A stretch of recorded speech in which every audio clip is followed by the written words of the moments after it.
আসসালামু আলাইকুম ভিউয়ার্স, বড় মাটির পাত্রে পাখিকে কেন পানি খেতে দিবেন সেই বিষয় নিয়ে আজকের ভিডিওতে আমি আপনাদের সাথে আলোচনা করব।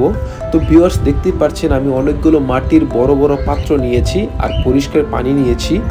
কেন নিয়েছি সেটা হচ্ছে, আমি একটা ব্যাপার খেয়াল করেছি যে আমি যে ফিল্টারগুলো ব্যবহার করতাম সেখানে আমার একজোড়া পাখি গোসল করার চেষ্টা করছিল।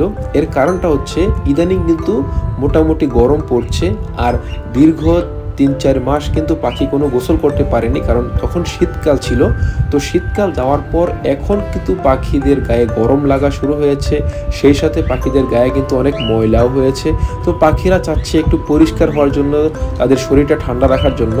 তো সেই জন্য কিন্তু আমি এদেরকে যে মাটির বড় পাত্রগুলো আছে সেইখানে পানি দিয়ে পাখিকে প্রোভাইড করছি। এর ফলে কি হচ্ছে, পাখি ঠান্ডা পানি খেতে পারছে, সেই সাথে পাখি তার ইচ্ছা মতো গোসল করতে পারছে। তো এই কাজটা আপনারা অবশ্যই করবেন।